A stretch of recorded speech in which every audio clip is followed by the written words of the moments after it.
his directional pulse. So if I go, buddy, working, here's the length of leash I'm going to give him. There's our distraction. And if he goes with me, we're good. All I do is communicate through my leash pumps, but we're communicating. But see, what's going to happen with you, a good example right there. So I'm going to, since he's getting more out of control now, let's switch. Now, right here, let's do it like this. Can I do both of them? Yeah. So watch. I mean, this won't be perfect technique, only because we're trying to figure this out between the both of them.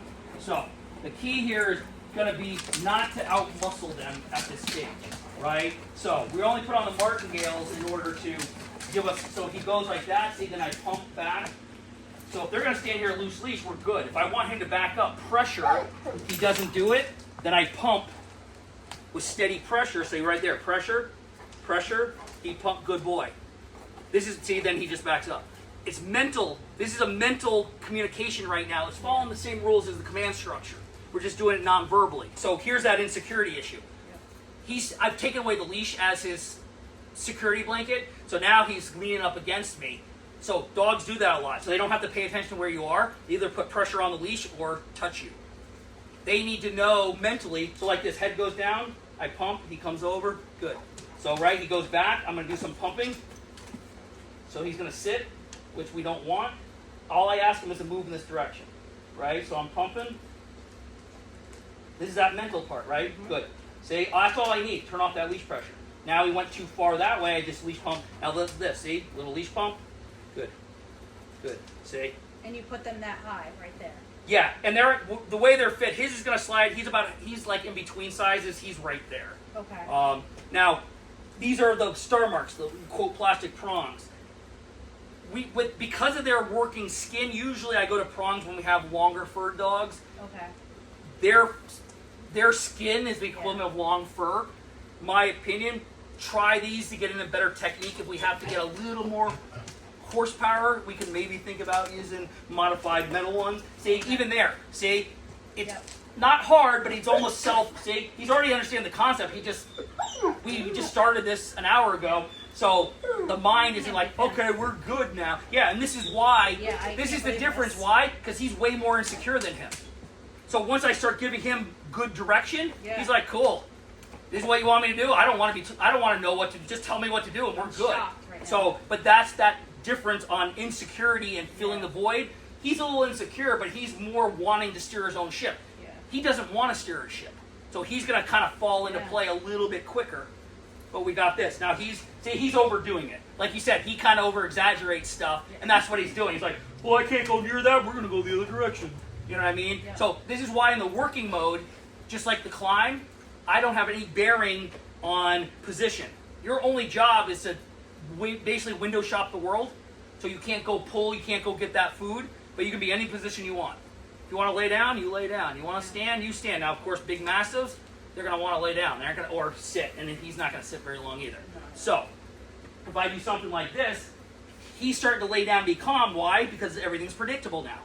We don't want to change that. So if I'm going to move, we're going to say name in the command so he knows what's going to take place, not just like, oh, get yanked on the leash. Then he's going to never calm down because he's always going to be worried about when we're going to change. He's just geared, ready to go, right? So I'm going to go, there's two ways to do this. You can say name back to back and then the command, like on the command structure, or when we have multiple dogs, what some clients do, we end up doing a team name, like boys, dogs, team, whatever. So you start teaching them, listen to your name, also listen to this other name, but this other name you teach both of them, so when they hear it, both of them perform the same task.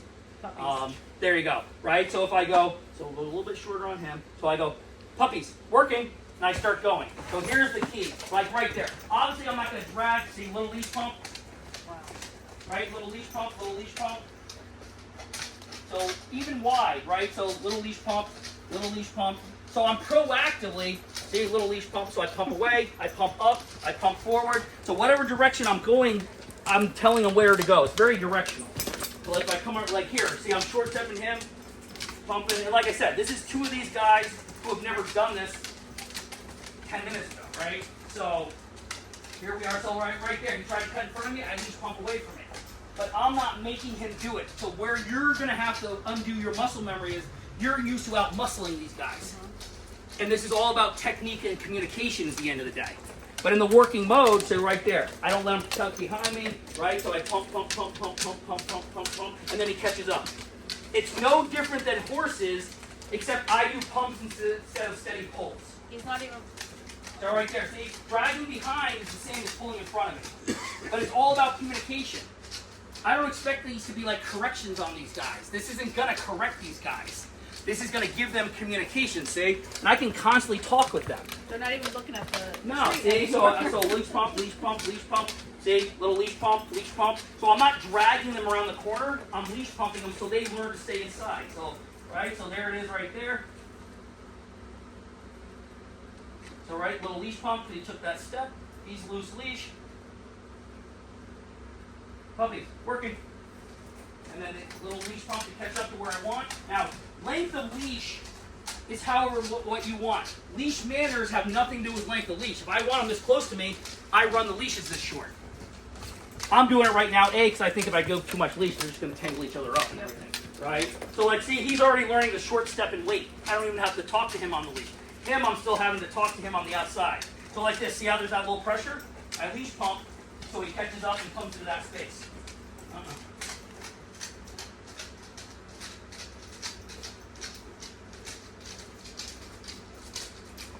See, a little leash pump, little leash pump, little leash pump. But see, I'm not dragging him, right? Puppies. Good. So basically, this is just me retraining my. Yeah, because you're only going to be so strong, and they're still relatively young. They could theoretically get stronger. So we're going to have to give you power steering, but we're not using the power steering as a 2x4 to the head to solve the problem. It's giving you more volume to then work on technique. So on that top of the flow chart there, repeat command with leash pump, we exchange different, it could be this setup, it could be a metal prong setup, it could be a martingale setup, it could be your Hulti setup, it could be e-collar, it does not matter. We exchange different tools to communicate to get through the noise. That's why a lot of times with e-collar work, a lot of people come to me and say they don't work, because people are trying to correct for those strong genetic behaviors in the moment, not putting in low-level work with them, teaching the concept, and then adding cumulatively the relationship and everything else together to get you the performance. A tool in itself doesn't solve a learning, confusion, or respect. Well, I guess a tool could solve a respect problem, but you're going to get respect for the wrong reasons, right? You could respect somebody's gun and you don't want to get shot, but it doesn't mean you trust or respect them as an individual. So it's kind of the same thing. Like this, we're in the working mode, whether we're moving or not. He chose to lay down, he chose to sit. Now, since we're so short, we don't want pressure. If he goes to lay down, I'll cut him an extra little leash. Now, right now in training, we know they're going to mess up. So we don't give them all this leash. As a rule of thumb right now, you're going to give them the minimal amount of leash to maintain loose leash. So if he goes to stand back up, I would probably suck it up to there. What I do is, and you can do this getting comfortable just standing outside or something. You don't even need to go for a walk. You want to be standing comfortable without basically acting weird. Like I'll see people do a leash and then suddenly stand like this. Like, is that how you normally stand? They're like, no. So if you're moving weird, generally, even if it's subconscious, the leash is probably too long for the environment. So you adjust the leash to you and the environment, not you to the environment. And like that. See, that's from what we're doing. That's really good. Yeah, no. Because instead of him getting freaked out, he's letting out that anxiety through the yawning. And some people are going to say, whoa, look, he is stressed, he's yawning. Of course, we're doing constructive stress. He has to be stressed in order to do this. There you go, good boy. See, I let the leash go out a little bit, then I'll lock it back in. So in the working mode, basically we teach them to window shop the world, whether they're moving or not.